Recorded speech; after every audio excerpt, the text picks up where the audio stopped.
Out of nowhere, my parents showed up and started knocking on the car windows. "Did someone ask you for a favor, Dad?" What are you talking about? You're always so stubborn. Just quiet down and convince Liam to step down. Let him say that he will resign because his father is more suitable as chairman. Otherwise, That's right. These people had teamed up with my in-laws to oust my husband, Liam, from his position as the next chairman. And then, suddenly, I noticed my mom holding something like a crowbar in her hand. She swung it high and then crash. The window shattered with a loud noise. They said a suicide note was found in Liam's car, which had fallen off a cliff, and I was stunned for a while. However, a week after the car was found, an envelope arrived by courier with a specified delivery date. Liam, in a panic, I received the envelope and opened it with trembling hands.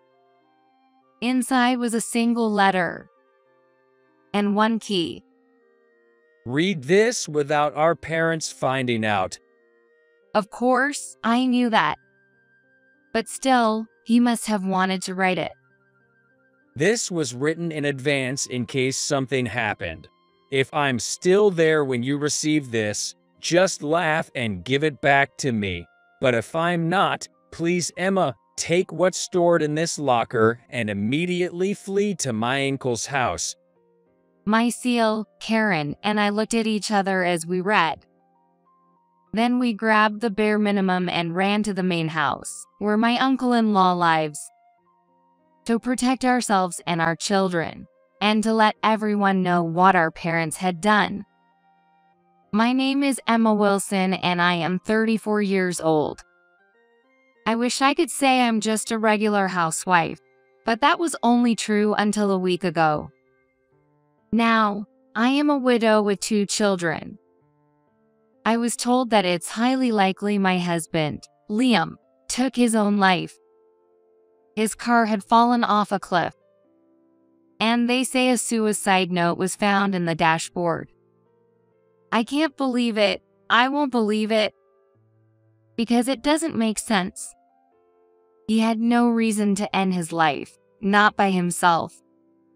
Instead, Liam and I met at our workplace, a resort hotel connected to real estate.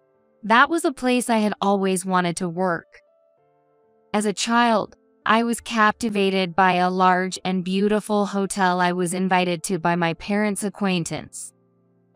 I chose a university that taught important aspects for the tourism industry and worked part-time at a nearby hotel during my student days.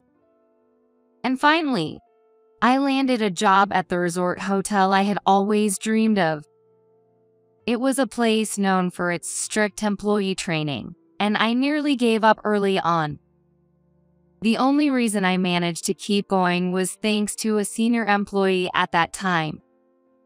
Among those who couldn't handle it and left, there was someone who kept an eye on me, the one who remained. That person later became my husband, Liam Wilson. After 2 years of dating, we got married. But then I was surprised to learn a fact. Liam was the nephew of the chairman of this real estate group. It seemed that eventually, he was to become a part of the upper management of the group, but at that time, he was still training as an employee at the resort hotel. After our marriage, he moved from the hotel to real estate, starting to show his face around his uncle, the chairman. Originally, this group was a local real estate business that expanded significantly after the war. The current chairman, the second since the group was established, was credited with much of this expansion. Thanks to convincing his parents during the bubble economy period, they suffered less when the bubble burst. Later, they ventured into resort development, which was also steadily progressed. However, things started to get tricky around the chairman after he fell ill last year. This was because the chairman had no biological children to inherit his position. It was Liam whom the chairman nominated as his successor. And this decision shortened Liam's life. I was stunned and struggled to accept the news of Liam's death from the police. During this time, my in-laws kept calling non-stop. Emma, something terrible has happened to Liam, hasn't it? Terrible? Is that how they sum up their son's situation with such a simple word? Hey, Emma, it's going to be hard on your own from now on. Why don't you come to our place? Right, with Liam gone, it's going to be financially tough, won't it? My Phil and Mill alternated with such remarks. Feeling angry at their words, I replied, I can't think about the future right now, and hung up. I thought to myself, what now? After all, I had only met these in-laws twice before. Once to announce our marriage and then on the wedding day. Even when our son and daughter were born, they didn't show their faces. Yes, Liam was avoiding his parents. That is, my in-laws. Liam had this to say when I wondered about my in-laws' attitude at the time of our marriage. Those people are scum who don't even try to work for themselves. Liam's parents currently hold certain positions within the Wilson Real Estate Group. But that's just to keep them from doing anything. Liam told me about his parents. Apparently, unlike his talented uncle, everything they do tends to backfire on the group. So, they're given a position without work to keep them from meddling too much. They go on trips under the guise of inspections. Then, didn't you get to travel with them, seeing various places? Liam laughed it off. Karen and I were always left behind in our vast house. Liam has a sister named Karen. She married a man with no ties to the group and lives in the city where he works. Liam got along strangely well with Karen's husband, James White. Whenever James was nearby for work, he'd go out of his way to see Liam. Karen would say things like, I'm jealous of the brotherly love, about the way those men interacted. Yes, the siblings got along well. And both had a strained relationship with their parents. But it's fine for me. Once I got married and moved away, I couldn't care less about them. Karen said nonchalantly. But my brother is involved with the group. And what does that mean? Our parents know they're the black sheep of the group, so they hate seeing my brother who's doing well. Is that how it is? That's how it is with us. But your family is different, right? Not at all. Indeed. I don't have a good relationship with my own parents, too. Well, it was good when I was a child. As an only daughter, I thought I was loved to a certain extent. But their true nature showed when I was in college. Quit college and come back home. I suddenly received such a message. The reason was a marriage proposal. They tried to call me back in my early 20s for that reason. Apparently, a son of a local notable had taken a fancy to me when he came back home. His spoiled wish was something my parents tried to fulfill for their own benefit. After all we've done to raise you, you should be grateful and do as we say. I felt the image I had of my parents crumble away inside me. They had raised me, their daughter, wanting something in return. When I realized this, I firmly refused to return home. Then, they stopped sending money for tuition and living expenses. They must have thought that would make me come back. But I refused to return out of sheer stubbornness. I consulted with my professor and looked for ways to continue my studies without being forced back by my parents. It was a desperate struggle until I graduated. Scholarships somehow covered my tuition. The problem was living expenses. I moved out of my secure apartment, sold unused furniture, and moved into an older apartment. Then, my life revolved around college, part-time jobs, and job hunting. I only went back to my room to sleep. As a result, this part-time job experience led to my employment, where I met Liam. And my parents were oddly happy about my marriage to Liam. They are good parents. I gave a wry smile to Liam, who implied a comparison with his own parents. No, they found out. They investigated you, knowing you're the nephew of the real estate group's chairman. Liam couldn't believe it for a while. But when my parents showed up for the birth of our son, Matthew, and our daughter, Jessica, Liam too realized they weren't so different from his own parents. After all, my parents said this: Now that you have 2 children, you'll be secure for the future. Yes, our lives will be easier too. Liam's smile twisted slightly at that moment. Both Liam and I were sensitive to the words uttered by parents. Especially Liam, who knew about my struggles during my student days. Whether they had let their guard down a bit or simply took it for granted, their words clearly indicated they were looking forward to leeching office and our children in the future. After that, Liam also became wary of them. Distant in-laws and parents who tried too hard to get in touch. While being cautious of both, I went on raising our children. As Liam's current position and salary allowed, we could afford to hire a housekeeper or a sitter. While we didn't have trustworthy relatives, we managed to get by on our own. However, last year, the situation changed. The chairman fell ill. The chairman, still in his 60s and usually in good health, exercising regularly, was someone you'd say was unlikely to get sick. He was fit, and his blood pressure and other health indicators were fine. But an impact to the head he had received when he was young had now formed a blood clot that pressed on his brain. Emergency surgery saved his life, and the prognosis was good with no lasting effects expected. However, the group was shaken by the realization that a successor had not been appointed. The chairman himself must have thought he was still capable of letting, which is why he hadn't decided on a successor. But illness comes unexpectedly. Once that became clear, there was a need to think about a successor. The issue then was who that successor would be. The chairman and his wife had no children.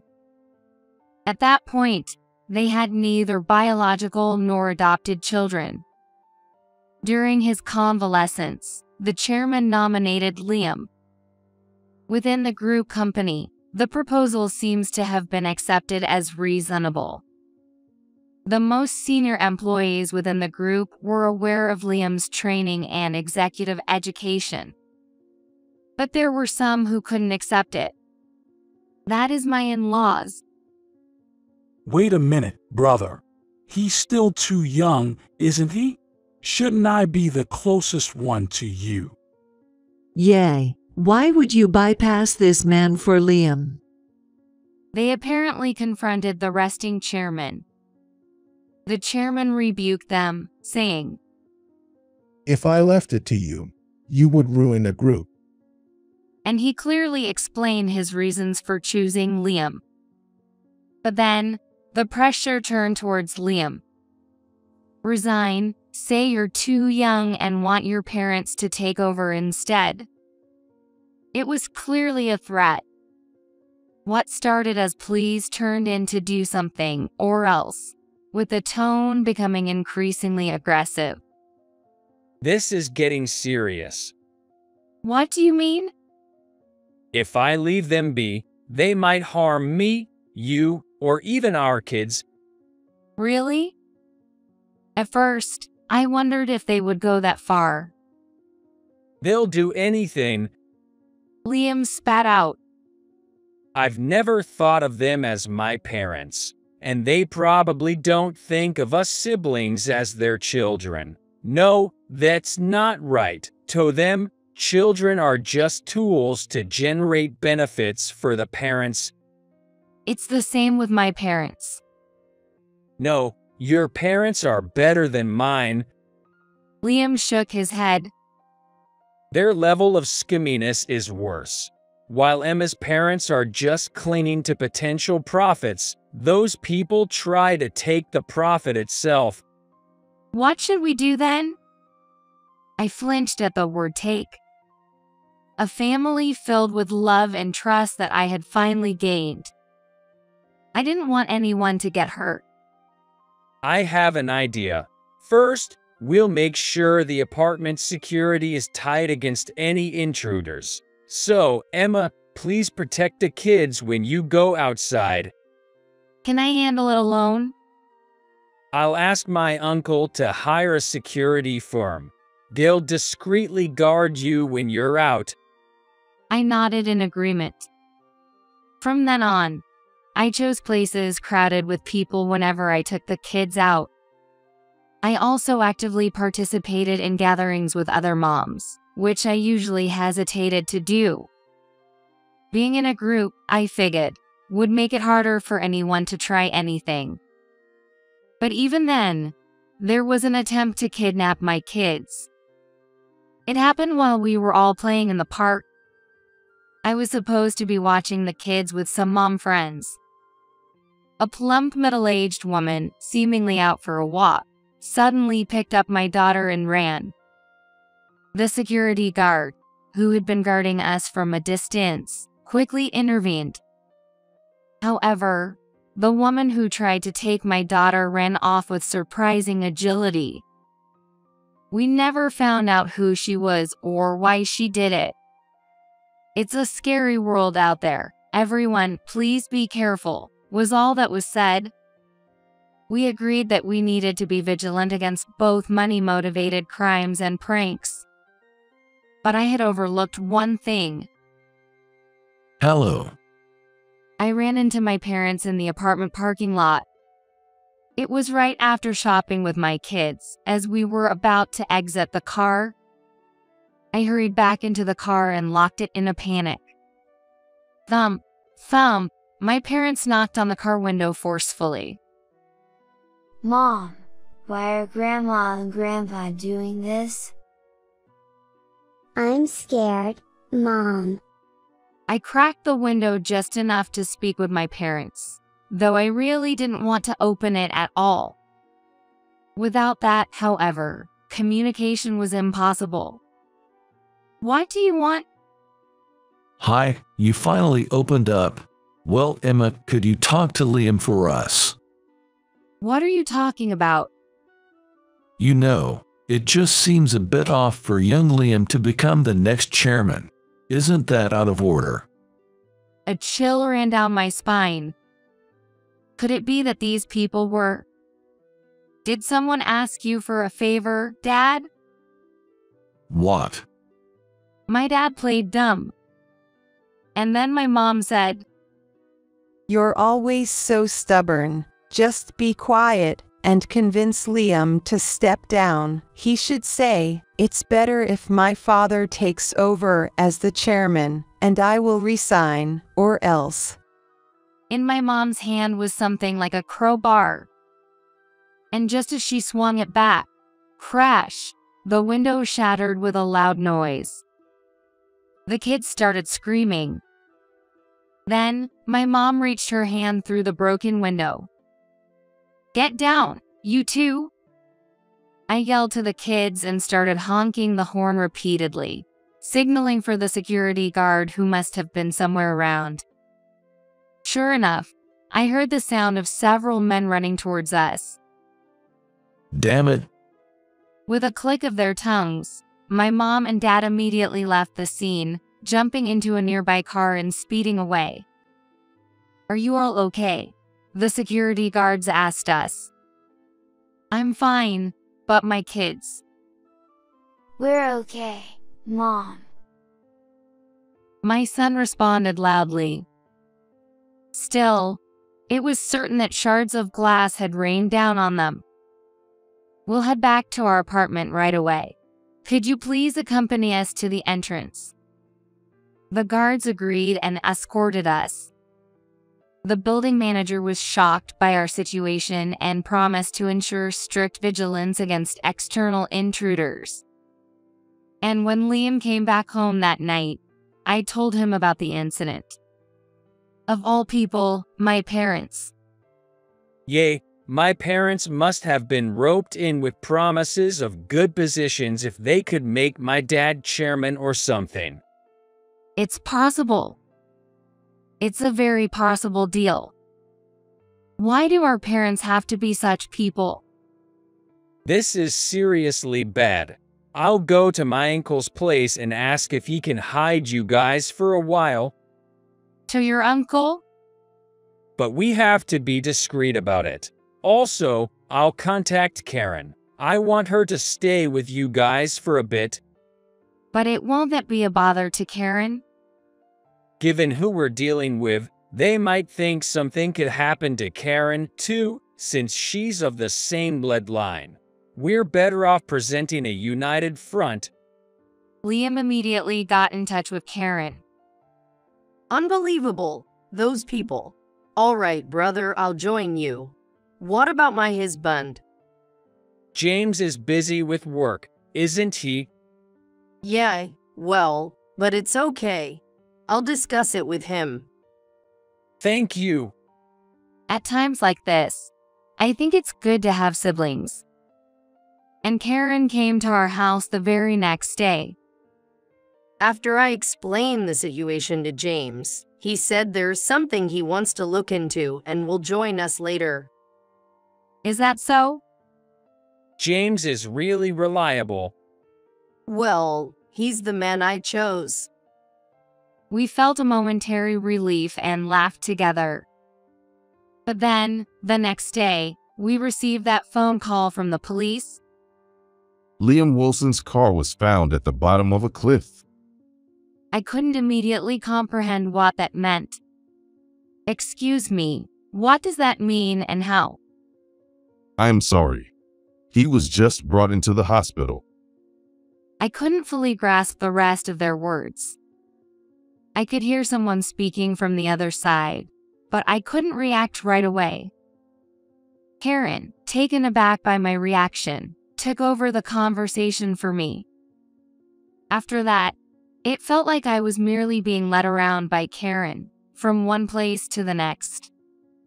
We went to the police station, confirmed the details, and were handed an envelope that was found in the dashboard. A suicide note. When we opened it, there was a printed letter inside.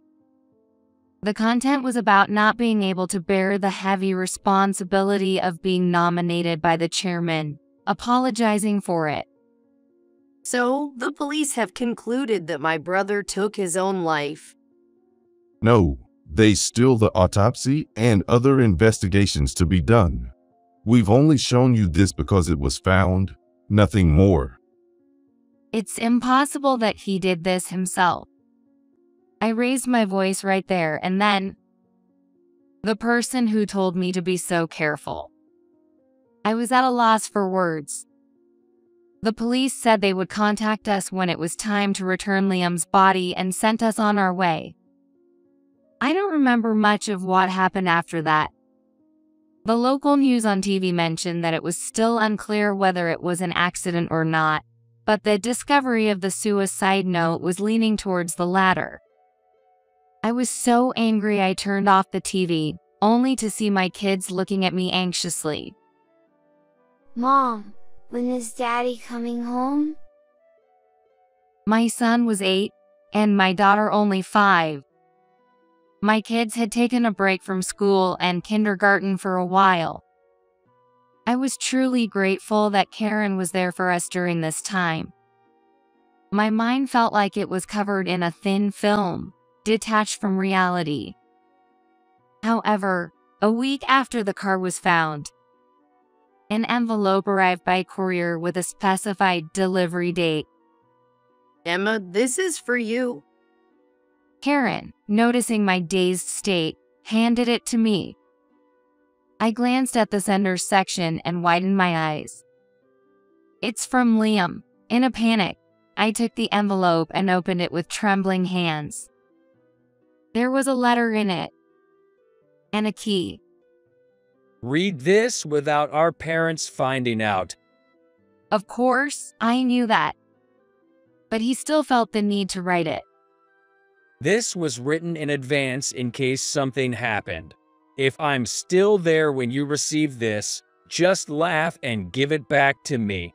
But if I'm not, please Emma, take what's stored in this locker and immediately flee to my uncle's. Karen and I looked at each other as we read. Then, in a rush, taking only the bare minimum, we took the kids and all got into Karen's car. My car had been under repair since that incident. I wasn't confident driving a replacement car to my uncle's in the next state. So, we relied on Karen. Leave it to me, but wear a hat and a mask. Karen said with a smile. And then, we drove non-stop. We were on edge until we reached the main house in the next state. We thought security might be nearby. Still, with everything that happened to Liam, we were worried something might happen to the car too. Having informed Liam's uncle that we were on our way, we parked the car on the property and ran towards the main building. The chairman and his wife were already waiting for us, likely having been informed. You had a long trip, Emma and Karen. Liam had told us to put guards on you and eventually send you here. But to think it would come to this. Thank you, but I'm sorry. We had nowhere else to turn. My head was deeply down. My kids were looking around the grand entrance in amazement. It's fine. I never imagined it would come to this. My foresight was lacking. I never thought they would actually target Liam himself. Those bastards. The chairman clenched his fist in frustration. We were then led to a spacious living room. It was a room with a calm and warm atmosphere. His wife instructed the housekeeper to guide the children to a corner of the room and bring them some snacks. Thank you so much. It's all right. You'll want to keep your kids within your sight right now, won't you? Yes, I didn't want to take my eyes off them for a moment. But the discussion we were about to have was not something I wanted the children to hear directly. That guy's has always been rotten to the core, but it was hard to exclude them from the group without a decisive reason. Letting them swim around led to this mess. It's not your fault, Uncle Richard. My parents were involved in this situation too. Liam and I both had terrible parents. If this had happened, we should have adopted Liam much earlier. His wife, Carol, muttered. The chairman suddenly looked up. That's it. Call the lawyer right now. What, Uncle Richard? I don't want those children to end up like Liam. The chairman made me a proposal. After the autopsy, Liam's body was brought to the chairman's house. It was for a private funeral and a memorial service within the group company. I attended the memorial service for Liam with the children, acting as the chief mourner. My parents were there too, shamelessly sitting in the row reserved for family and in-laws. His bosses and colleagues, all bewildered and saddened by Liam's sudden loss, were in attendance. He was truly a good employee. We had looked forward to his future within the group. Thank you. Liam would have been honored to hear that. I repeated these words mechanically. His friends and colleagues cried over the unexpected loss. Liam had been surrounded by genuinely good people. Yet, when it came to his parents, after the memorial service, the chairman gathered the family, in-laws, and executives at his house. The spacious gardens and halls were crowded with many people. Among them, a man rushed in. There you are. It must have been just after he arrived. Karen's husband, James, clutching a bag tightly, ran towards us. Sorry I'm late, Karen, Emma. I get held up with some things.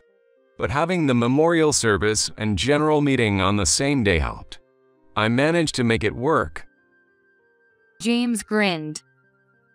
I'm returning these to you. He took out a set of documents and a USB drive from his bag. Is everything all right now? These were from the locker indicated by the key we had received earlier.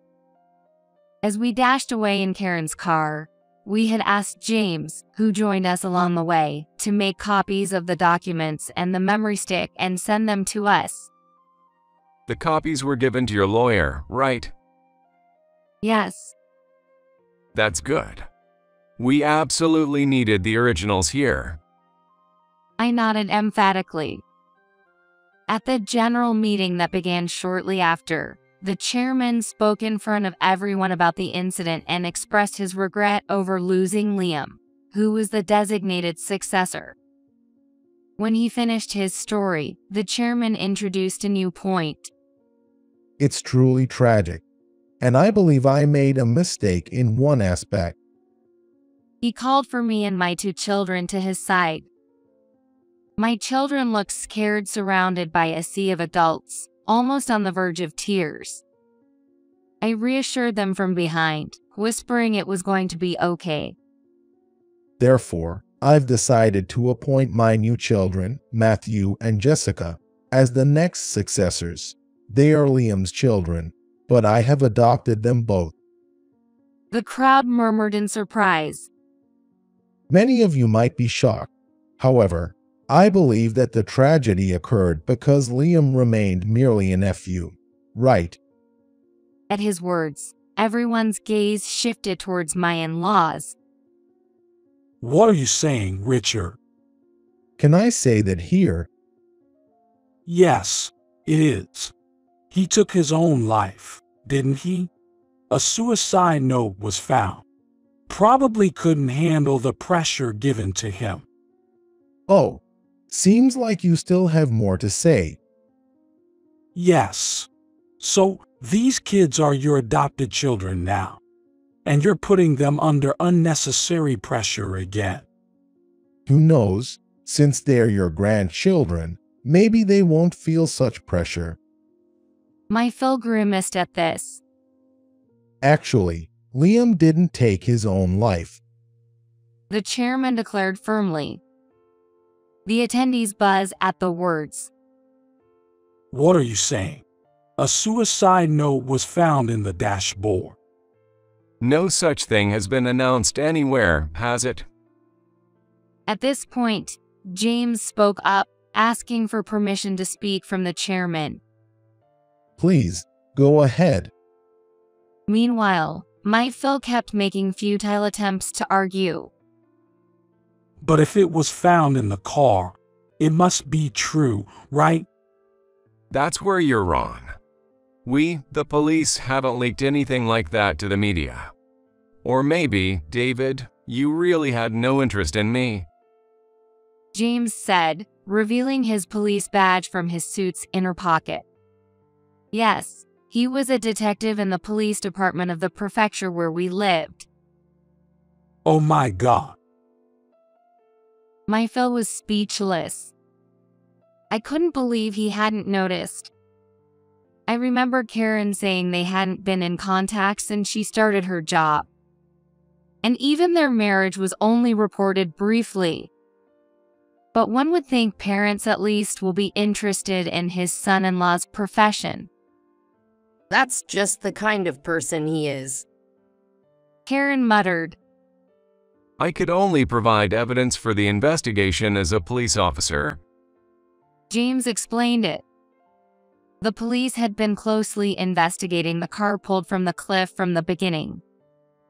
They noticed early on that the brakes had been tampered with. This tampering occurred on the day Liam sent the letter by courier. On that day, Liam first went to place something in a locker at the station, then went to a convenience store inside the station to send a letter to Emma. That's when he took a little time. It was then that the brake system was tampered with. However, the situation didn't become critical immediately. On his way to this house, Liam encountered a road with several winding paths. Do you know it? A small voice starts to rise from around the place. Murmurs of agreement rose from the crowd. An intentionally reckless driver came along. And as you know, this road isn't always wide. Indeed, in rural areas, it's not uncommon for frequently used roads to be unexpectedly narrow. Caught in a situation where he had to use the brakes subtly because of the reckless driving, Liam likely realized too late that the brakes were failing. So, that's what happened. Though he spoke vaguely, his implication was clear to all. Yes. And the police have identified the driver from Liam's dashcam footage and have already detained them. James said, smiling warmly at my in-laws. But how are we related to that? It turns out the aggressive driver was just a hired hand, and the investigation into the direct employer is ongoing. However, David, you are going to be charged with a different case. A different case? Yes. The case of embezzlement you've been involved in for years. Liam had been quietly investigating that matter. And this is the evidence.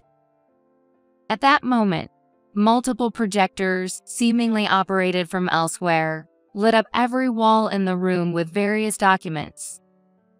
For now, you'll be arrested for this embezzlement case.